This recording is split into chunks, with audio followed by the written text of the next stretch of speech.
From coal dust to cool vibes. Today, I'm going to take you on a tour of the town of Cumberland. Now, the town of Cumberland has a lot of history to it, from the coal mines in the 1800s to today with the cool vibes, the music festival, and the really trendy reason why people are moving there.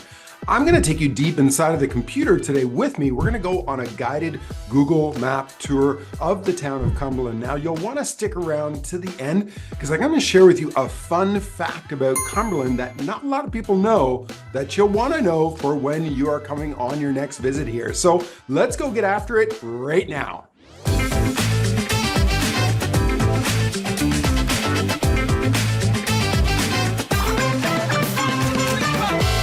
If you're new to the channel, click on that subscribe button down below and tap the bell to get instant notifications about the real estate market and the lifestyle here in the town of Cumberland and the Comox Valley. My name is Justin White with the High Tide Real Estate Group. My team and I get phone calls, emails, and texts from people just like you looking to make Vancouver Island their new home. So no matter if you're 9 weeks or 9 months away from making the move, our contact details are down below. Set up a Zoom call with myself or one of my team members. Let's get those questions answered today. The town of Cumberland. Now, Cumberland is part of the greater Comox Valley. So we've got a collection of 3 towns or cities: the city of Courtenay, the town of Cumberland, and also the town of Comox. Now, where is this located? If you've not been to Cumberland before, it's on Vancouver Island. Now, Vancouver Island is a large island. When we pull out the map, you'll see, I'll get my little drawing tool here. You're gonna see Cumberland located here. Now, there's a few ways you can get to Cumberland. The most common way is, if you're coming from the Vancouver area, is going to be on BC Ferry. So BC Ferries leaves from Horseshoe Bay, and where it goes over to is it comes over here to Nanaimo. Now, there is another ferry that you can also take from Powell River, which is on the Sunshine Coast, and that comes directly over to Comox, and then you're about 45-minute drive into Cumberland, so not too far away.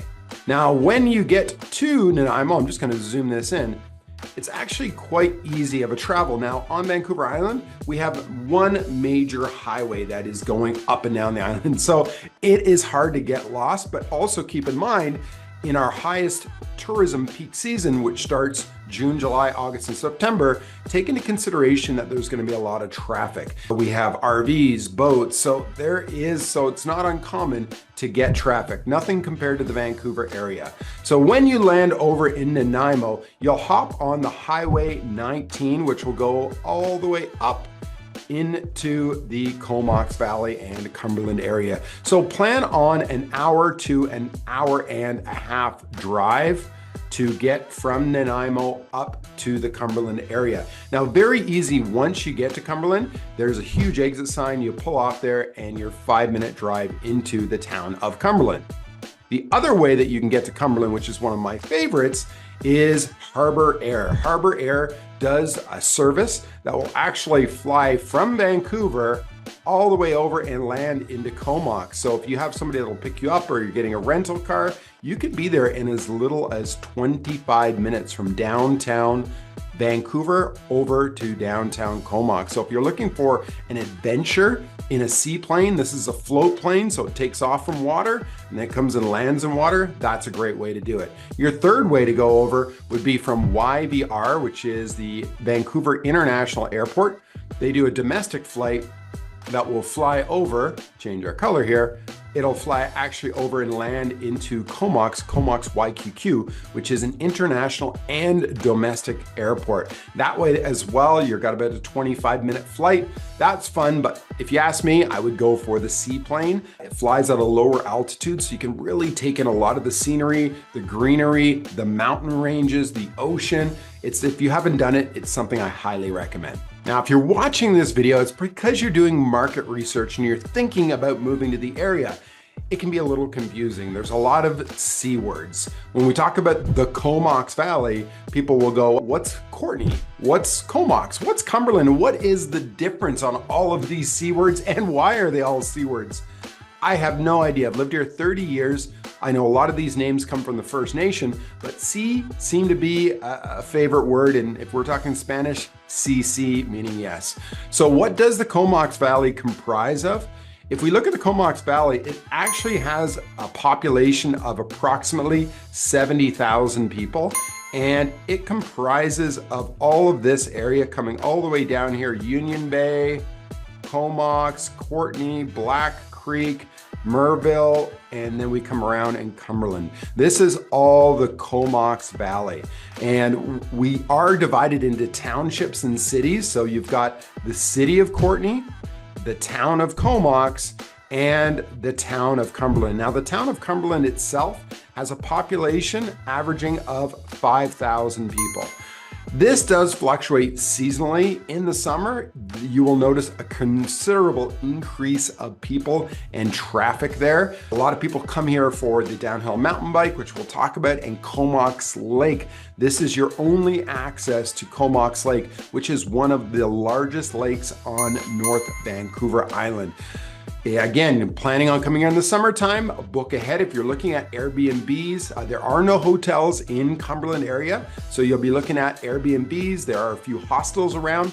Book ahead. That would be my advice for you. If you cannot get a place to stay in Cumberland, in Courtenay, we have some of the larger hotel chains: Holiday Inn, Coast Hotel, Bayside. I would recommend Bayside Hotel. They are all inside of Courtenay. Now, to get from Courtenay to the Cumberland area, you're looking at a 15-minute drive there along the 29th Street connector. Or if you're in Comox, you're looking at about a 30-minute drive. Again, depending on traffic, about a 30-minute drive from Comox. So in proximity, everything is very close. If you are looking for shopping and you want to do major shopping for department stores or Costco or Walmart, or if you need to get building supplies in Home Depot, all of these are going to be located in Courtenay. So Cumberland is an unincorporated town, and what that means is it doesn't have any large corporations. So you're not going to find your Starbucks, you're not going to find your Tim Hortons and the other stores mentioned. So you're going to find a lot of unique places that are owned by locals, or mom and pop stores is what they call. So you'll find great coffee shops. The Grind coffee shop right on Comox, I highly recommend that one of my favorites. You'll find a lot of eateries, you'll find restaurants, and they are all locally owned. And I cannot say I've ever had a bad experience. And I'll share some of my top favorite places to go to when we come to Cumberland. So proximity wise, nothing is further than a 30-minute drive. Even if you were to come from the airport located here, you're probably 35 minutes. The ferry located up here in Little River, your maximum would be a 35 to 40 minute drive. So everything is in proximity. Speaking of which, for our friends like myself that love to get up to the mountain, what's great about Cumberland is Cumberland's located here, and then what we've got is Mount Washington. Now, Mount Washington here on the map, let's see if I can zoom this in. Mount Washington is a short drive. There we go, Mount Washington right up here. So Mount Washington is the largest ski resort on Vancouver Island. We have two ski resorts. One, Mount Washington, which is a real resort that has, just circle that in, it has an altitude of 5,500 feet. Now, what does that mean? Every 1,000 feet that you go up in altitude from sea level means that you're going to get 1 degree difference in temperature. So if it is 5 degrees and raining down in Cumberland, you're going to be snowing on Mount Washington, because that's going to be on a negative. That's going to be at the 0 degree. Mount Washington also has a village there with condominiums and chalets. So if you want to rent and go up for the weekend with the family, you can do that. It also has services like restaurants and coffee shops. So it really is more of a resort. The other ski, I'll call it, hill that we have is actually up in Wass area. It's Mount Cain. So from Cumberland, you are approximately a 2-hour drive north. This is an older, smaller resort. It doesn't have all the amenities, all the chairlifts, the high-speed quad pack. Mount Washington actually has 2 mountain peaks when you look at it. And here's a fun fact about Mount Washington. It has the only boomerang ski lift in North America. When we look at the mountain, a normal ski lift will come up, drop you at the top, and then you'll ski down. Well, the boomerang actually has more. It has a double. So what happens is the ski lift comes up, drops you up at the top, and the ski lift continues down to the backside on McKay Lake, and then it scoops you back up and brings you back off. So it's constantly dropping people at the top. Think of how much quicker, how much less lineups you're gonna have. Now this is for advanced skiers. Black diamond, double black diamonds on the backside of Mount Washington. When you're there, check out the boomerang lift. Now Mount Washington is not only for the winter time. If you're not a skier or a snowboarder, you can go up in the winter time, enjoy the chalet. Also, they have tubing for the family. They have a tube setup where you don't have to grab the tube and do the old walking up the hill. They actually have a magic carpet, which will bring you up there. You hold onto your tube, ride the magic carpet up and ride it back down. Summertime, one of the top destinations for downhill mountain bike. So it really is a seasonal hill. And then they have cross-country snowshoeing at the Raven Lodge, which is separate from the main lodge. So there is thousands of acres of terrain up there. I've lived here for 29 years, a season pass every year, and I still each season find new terrain to go on. So if you're a mountain lover and you're into outdoor activities, Mount Washington is your place to go. Let's talk real estate. If you are doing your market research right now into the town of Cumberland, you'll want to know about the different areas, because even though Cumberland is a small town, you'll drive around and you'll feel like you're in a whole different city as you go from north to west, east to south. Now, entering into Cumberland, there's two ways. Number one, along the Cumberland Road, and that comes directly from Courtenay or from the 19 highway, or Royston Road. And of course, Royston Road comes from Royston, which is a small ocean town about 5 minutes away. So you can take either way. If you're coming into Cumberland, one of the things you're going to notice right away is the Cumberland Fire Hall. And just recently, they've actually put in a new fire hall there. They've improved it. Why does that matter for you? Let's take a look at the photos. This was the original fire hall that dated back from the 1940s and 50s. And here's a picture of the upgraded newer fire hall that they just opened up last year. Why is this important for real estate? Is because of insurance premiums. Insurance premiums here, we are in a forest, and forests do affect the premiums because of recent warmer temperatures and global warming. I do this because some people don't believe in it, but it is real. The temperature is going up every year, and we're seeing more forest fires across BC as well as into the island. So they built this new, they've invested, they know that this area is up and growing with all the new subdivisions that are happening, and they needed to have fire protection. So you'll notice that once you come into town, which is going to be keeping your premiums down when it comes to insurance. So that's coming in along the Cumberland Road, and then along with the Royston Road, if you come into Royston Road, you're directly going to turn into Dunsmuir Avenue, and this is the main strip of Cumberland. So along Dunsmuir, you're gonna find your restaurants, you're gonna find your shopping, you're gonna find your gas station, you're gonna find even a dentist shop, you're gonna find a credit union, a bank machine, Cumberland Donuts. These are all located. If you're looking for entertainment down there, you've got the Waverly Pub, live music, entertainment, music trivia nights. If you're looking for great places to eat, if you like tacos in Mexico, Bibliotech Taco down there, highly recommend. I put that on my list. And if you have a sweet tooth like myself, two places I'll mention. Number one, the Cumberland Bakery. People travel all the way from Comox just for their honey dipped donuts and their apple fritters and their crullers. I've done another video on the tour of Comox that you can check out on YouTube, and I actually take you inside of the bakery and you'll see me eating one of these delicious donuts. The other place in the video that I made that's called the the Cumberland Tour is my wife's favorite spot. When we have a date night, she's like, I want to go to Love's Ice Cream. Now, Love's Ice Cream originally was built out of a bowler trailer at the side of the road. They ended up having so long of a lineups, they had to get a piece of property. Now, they kept the bowler trailer, which is cool. And they have now areas where you can sit down, and in the summer, the lineups are so long that they have covers, umbrellas there to keep people cool. Why is this so special? The waffle cones are handmade and they're fresh, crispy, just melt in your mouth. The other reason is, of course, the ice cream. They call it Loves because it's infused with love. So you can get their homemade, they have dairy-free and with dairy, and the dairy is locally farmed dairy. So is all of the berries that they use, and all of the ingredients are locally sourced. So they have it either as a fresh swirl where they'll put the ice cream and they'll put the type of berries you want into there, or the fruit, and then they'll swirl it right in front of you, or you can get the hard scooped ice cream as well. Now, if you're like me, I get both, hard scoop on the bottom and the swirl on the top. So that is Love's Ice Cream on Dunsmuir, right beside the Canada Post office. Now, pro tip, go there either at noon early or late at night is one of the favorite times. And double check too, in the winter time, they do have reduced hours. So double check that they're open, but that's Love's Ice Cream. But there's a lot to do down here on Dunsmuir. And Dunsmuir is also gonna be your access to get out to the mountain biking trails and to Comox Lake. In the way of real estate, you're gonna notice some huge differences. When we talk about this area right along here, all the way to Ulverston, this area right here is all of the original from the 1800s, 1900s.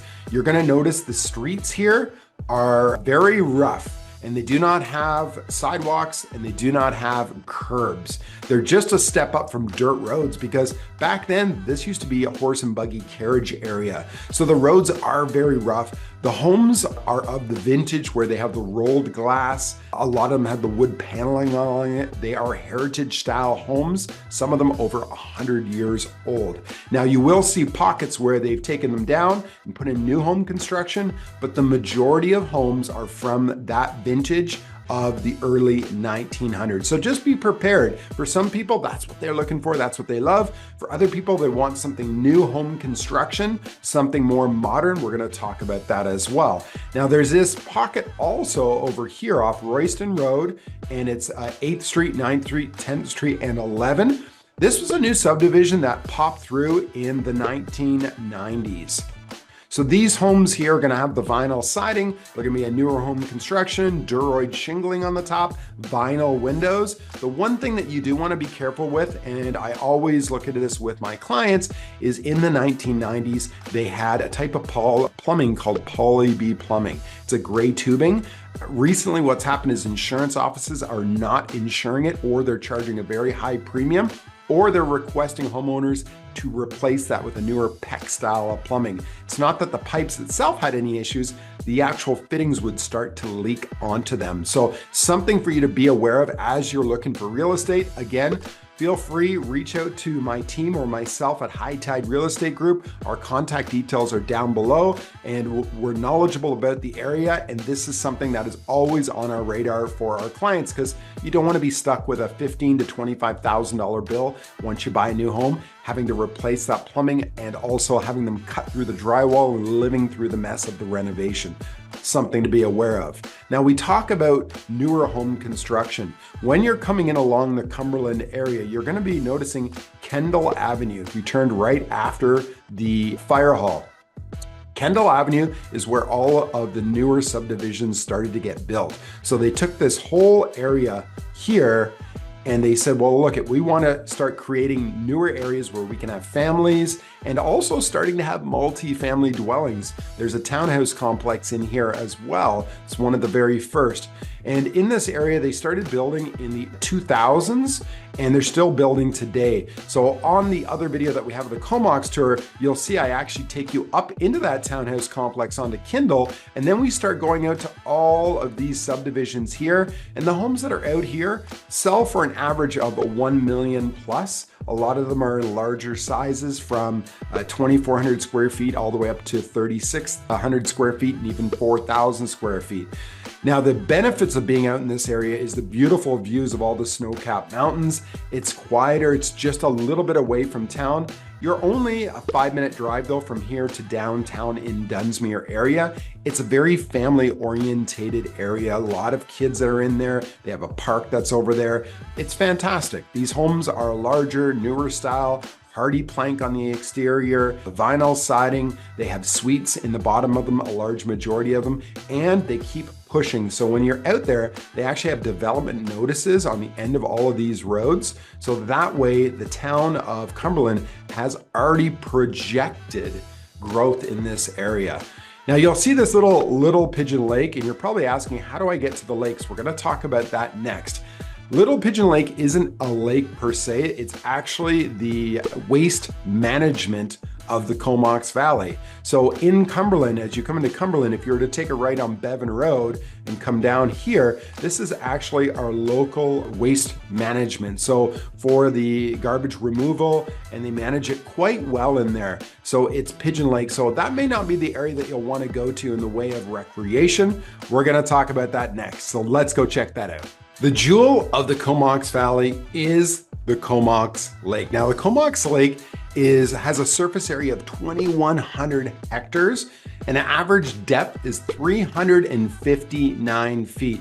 As you can see, the Comox Lake is a massive lake. It is one of the largest lakes on North Vancouver Island. When we look at the actual surface size of Comox Lake, it's almost as large as the Comox Valley itself, and one of the favorite summer spots for the residents in the area to go to. So let's zoom in on Comox Lake and take a quick look at it.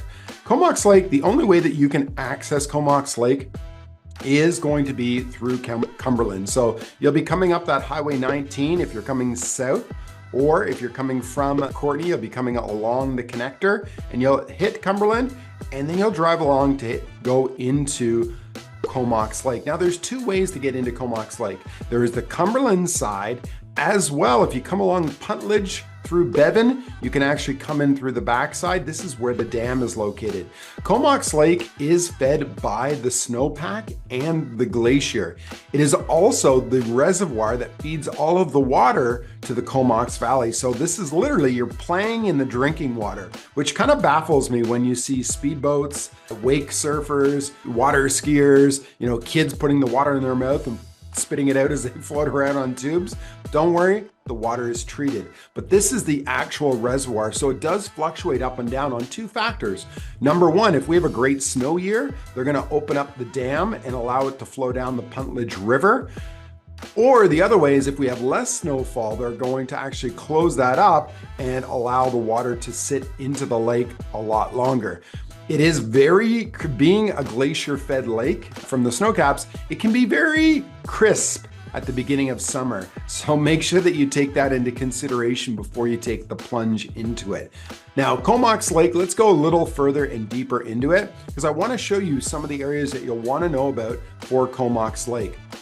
So on this side, the Cumberland side, you've got the Cumberland Lake campground. So this is RV parking, this is tenting. They also have a boat launch here. So if you're looking to launch the boat, this is where you'll do it. And they also have Devil's Ladder, which is right here. This is a common area if you're an adrenaline junkie and you want to be jumping off of the cliffs and into the lake. They actually have stairs here. And if you are a rock climber, they actually have a rope that's installed. Now, they're not literally stairs, but they look like stairs because they're formed into the rocks. And we have indigenous trees on Vancouver Island here called arbutus trees. So the arbutus trees are actually all along these different levels, and they have this orange bark that peels off, looks almost like skin peeling off. So if you've not seen an arbutus tree, this is a great place to go and check it out. So in the summertime, this is a busy area. It's not uncommon if you're going to launch your boat on a hot day in the middle of the day that you're gonna have a lineup of cars and trucks coming and looking to launch the boats into there. Now, for home-wise, there is a little bit of real estate on the lake. So if you're looking to get a lake home, all along this side of the lake, you're gonna see either cottages or permanent full-time residences along there. They are available, but they are few and far in between. I love this style of home because it reminds me of where I came from in Ontario as a kid, where you have docks right into the water so you can drive your boat right into your home and live there all year long. The other way that we talked about, which is coming through the Puntledge area, you would be driving along, coming on this side, And what you're gonna hit here is the Courtney Fish and Game Club. Now with Courtney Fish and Game Club, they do have an RV site there. And if you're a membership, it's approximately $15 a night. The other thing they have is a very cool archery setup with fake animals like sheep and cows and deer and moose, where you can actually go and try archery. The other thing they have here is the shooting range. So if you want to practice your rifle shooting or your handguns, you can do that as well. They have a clubhouse. And they also have skeet shooting. So if you have never tried skeet shooting, it's a fun activity. They will supply the gun, they'll supply the training, and then they have the clay pellets which shoot up. So there's a lot of fun family activity here. When my older children were younger, they do have a family fishing day where they have a pond that's stocked with trout, and you go there with your rods and you use a little piece of bread, and the kids get to catch trout. It's one of our favorite family memories when my daughter Emily caught her first trout, which we took back and we cooked it over an open campfire. So these are things that you can never replace. As well, the Comox Dam. And if you're looking for a more private swim spot that the sun gets to all the way until the end of the day, what I would recommend is come along here and then you'll see the Comox Lake bluffs. And all along here are little trails that go from the road, and you can find your own private little beach spot along here. And as the sun sets, it sets down from this direction over the Comox Glacier. You're gonna get sun till 8-9 p.m. in the summertime. So the Comox Lake, put this on one of your dimes that you're gonna be traveling here on one of your destinations. You'll want to check it out. Now, the town of Cumberland is known for mountain biking, both trail riding and downhill. It literally put Cumberland on the map. And you're gonna feel this when you're in town, because you'll see groups of bikes and people going out to enjoy the outdoor activities. So if you have a bicycle enthusiast in your family, there's a few things that you'll want to know about Cumberland. Number one is the Coal Hills BMX Park. This area here, I'll blow up a little picture of it. It is the coolest, and it is an actual BMX park with jumps. And it's open all year long. They have a lot of the competitions that are there. So if you have a young one, or even somebody who is young at heart, who loves to enjoy mountain biking, and they like to do it on a track that's constructed, it has lighting as well. In the summertime, it's a great place to just go and watch people that are going around and competing on the BMX racing. The other spot that you'll want to be attuned to is down on Dunsmuir Avenue, and it's called the Riding Fool Hostel and Dodge City Cycle. I'm going to zone in on this. It's located right here on the corner of Dunsmuir and 2nd. So Cumberland has a nickname called Dodge City. So there's Dodge City, as you see, grooming, but inside of this building here, right on the corner, is one of the most popular bicycle shops. It is Dodge City Cycle. So if you're traveling to the area and you need to rent a bike, you can rent all of your gear, from all your padding, your helmet, your shin guards, your boots, everything, and of course the bicycle. Or if you need to get a quick fix, if you got a flat tire, or a chain comes off or snaps, you can go into Dodge City Cycle. And then they also offer the Airbnb style of hostel above called the Riding Fool Hostel. So this will be an area that you'll want to put onto your tour. And then as we zoom out, how do you get to the trails? It's quite simple. If we look here, and you'll see there's a parking area and a bike wash station right on the corner of Dunsmuir and Sutton Road. So Dunsmuir comes down, takes a right, and you'll see bike paths all along here. And every time I'm in Cumberland, I'll see bikers going down there. And then there's lots of parking here. The town of Cumberland has really thought about things. So they put all the parking here, a bike wash station, as well as washrooms there. And the quick and easy way is you'll come down to the end and you'll see all of they were converted forestry roads that are now all trails for mountain biking. So all of these are all the trails. And if you're doing downhill, obviously you're going to be coming down from the mountain and you're going to be coming right into it. So stop at the local tourism center, stop at Dodge City Cycle, get your information, because they'll actually have trail maps. Now, I said if you stuck around to the end, I'm going to show you something really cool, fun fact about Cumberland, and let's go into it right now. As we zoom into the town of Cumberland, This, if you like history, you're gonna find this very interesting. This is the Cumberland Museum Archives. And this looks like the Old West because it was the Old West. History says that Jesse James himself was in Cumberland because there was gold mining as well as coal mining. So there's still today people that go out and pan for gold. There's a lot of rich history here. There's actually a Japanese cemetery at the beginning of Cumberland where some of the grave sites are even so hard to read because they were from the 1800s. They had brought a lot of the immigrants in from China, Japan. They were there actually doing the coal mining. So if you look at the pictures here, these are from the old coal mining days. So there's a lot of history. I went to a social event here for an investor group, and inside the museum, you can actually go down into the basement, and it talks about how it converted over from an old Wild West town and then brought up to the new trendy area, as well as the effect of having the First Nations there, because there was a lot of First Nation as well as the Japanese and Chinese influence going on. So when you're here, they've got a lot of the memorabilia from the Old West times. It's great to do on a rainy day as well. If you've got nowhere to go and you want to go check out the history, I highly recommend going down to the Cumberland Museum and Archives. As we wrap up our tour of the town of Cumberland, we've gone downtown, we've checked out 3 different neighborhoods, we've looked at the fire hall, we've looked at Comox Lake, and we've jumped into the many outdoor activities in the Cumberland area. So if you found this video informative, click on the like button. And again, if you're looking to make the move to the Comox Valley or North Vancouver Island, all of our contact information is down below. Feel free to set up a Zoom call with myself or one of my team members at High Tide Real Estate Group.